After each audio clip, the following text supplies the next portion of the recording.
The Shadow Woman. Chapter 1, The Mysterious Figure. It was a dark and stormy night when Emily decided to take a shortcut through the old, abandoned park.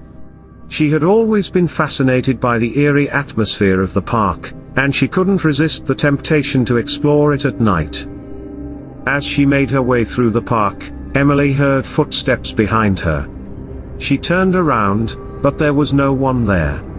She started to feel uneasy, but she shrugged it off and kept walking. The footsteps continued, and Emily's pace quickened. She felt like someone was following her, watching her every move. She tried to shake the feeling, but it just wouldn't go away. Suddenly, she saw a figure in the distance. It was a woman, with long, flowing hair and a black dress. She was standing under a tree, and her face was hidden in the shadows. Emily froze, unsure of what to do.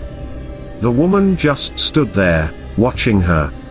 Emily tried to call out to her, but her voice caught in her throat. The woman started to walk towards her, her movements slow and deliberate. Emily's heart was pounding in her chest. She wanted to run, but her feet felt like they were glued to the ground. The woman came closer and closer, until she was right in front of Emily. And then, she disappeared. Emily was left standing there, alone in the dark, wondering if what she had just seen was real or just her imagination. But deep down, she knew that she had just encountered something truly terrifying. Chapter 2, The Haunting Dreams. After her encounter with the Shadow Woman in the park, Emily started having haunting dreams. In her dreams, she would see the woman standing in the shadows, watching her every move. Emily couldn't shake the feeling that the woman was following her, even in her sleep. The dreams became more frequent and intense, leaving Emily feeling tired and drained during the day. She tried to brush them off as just nightmares, but deep down, she knew that there was something more to them. One night, Emily woke up to find the Shadow Woman standing at the foot of her bed.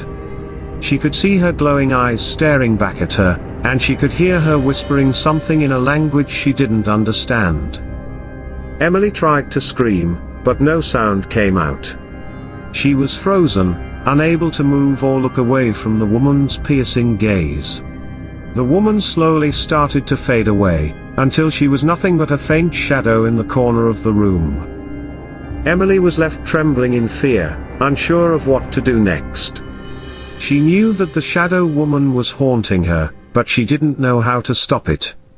She was trapped in a nightmare, with no escape in sight. Chapter 3, The Research. Emily knew that she needed to do something to stop the Shadow Woman from haunting her.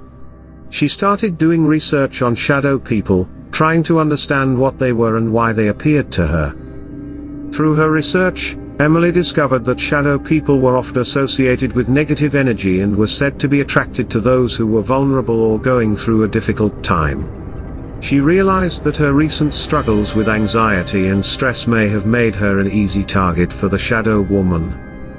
Emily also found stories of people who had successfully rid themselves of shadow people by cleansing their homes and themselves with sage and other purification methods. She decided to give it a try. Emily bought sage and other purification tools, and began performing cleansing rituals around her home. She hoped that it would help rid her of the Shadow Woman, but the nightmares continued. One night, as Emily was performing a cleansing ritual in her bedroom, she heard a whisper behind her. She turned around to see the Shadow Woman standing in front of her, watching her every move. Emily froze, unable to move or speak. The Shadow Woman stepped closer, and Emily could feel a cold breeze wash over her. She closed her eyes and whispered a prayer, hoping that it would protect her from the entity. When she opened her eyes again, the Shadow Woman was gone. Emily felt a glimmer of hope. Maybe the cleansing ritual had worked. But as she lay in bed that night, She couldn't shake the feeling that the shadow woman was still watching her, waiting for the right moment to strike again. Chapter 4: The Confrontation. Despite her efforts to rid herself of the shadow woman, Emily couldn't escape the feeling that she was still being watched. The nightmares continued, and she couldn't shake the feeling of dread that followed her everywhere she went. One day, as she was walking home from work, Emily felt a sudden chill run down her spine. She turned around to see the shadow woman standing a few feet away, watching her with empty eyes. Emily's heart raced as she stood frozen in fear. The shadow woman took a step closer, and Emily could feel the coldness emanating from her. She knew that she couldn't run from this entity forever. It was time to confront it. With trembling hands, Emily reached into her bag and pulled out a small vial of holy water that she had brought with her for protection. She held it up towards the shadow woman and recited a prayer, hoping that it would have some effect on the entity. To her surprise, the shadow woman began to back away. Emily felt a surge of confidence as she realized that the holy water was working. She took a step forward, determined to banish the shadow woman once and for all. But as she approached, the shadow woman let out a piercing scream. Emily felt a wave of energy wash over her, and she fell to the ground, dropping the vial of holy water. As she lay there, stunned and disoriented, Emily heard the sound of laughter coming from the shadow woman. It was a sinister, mocking laugh that chilled her to the bone. Emily knew that she was no match for the shadow woman. She gathered her strength and stumbled to her feet, running as fast as she could towards home. But she knew that the shadow woman was still out there, waiting for her. She could feel it in her bones. And she knew that their next encounter would be even more terrifying than the last. Chapter 5: The End. Emily had no respite from the shadow woman after their confrontation. The entity seemed to grow stronger with each passing day, and Emily was constantly plagued by nightmares and visions of the shadow woman lurking in the shadows. One night, as she lay in bed, Emily heard a faint tapping at her window. She sat up and peered through the curtains, but she saw nothing. The tapping grew louder, and Emily realized that it was coming from the glass itself. As she got up to investigate, the tapping turned into a pounding, and Emily could see the shadow woman's face pressed against the window, grinning at her with a twisted smile. Emily screamed and stumbled backwards, knocking over her lamp. The room was plunged into darkness, and Emily could hear the sound of the window shattering as the shadow woman forced her way inside. Emily frantically scrambled to her feet, fumbling for her phone in the darkness. But before she could dial for help, she felt a cold, bony hand wrap around her ankle, pulling her down to the ground.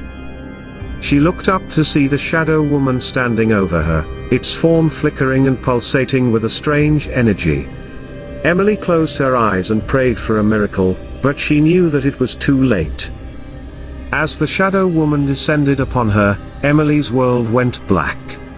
She felt the coldness of death wash over her, and she knew that she had met her end at the hands of the entity that had haunted her for so long. The next morning, Emily's friends and family found her lifeless body lying on the floor, a look of terror frozen on her face. The police could find no explanation for her death, and the case was eventually closed as an unsolved mystery. But those who knew Emily whispered in hushed tones about the shadow woman, and the terrible fate that had befallen her. They knew that the entity still lurked in the shadows, waiting for its next victim to claim. And they knew that they could never be truly safe as long as the shadow woman roamed free.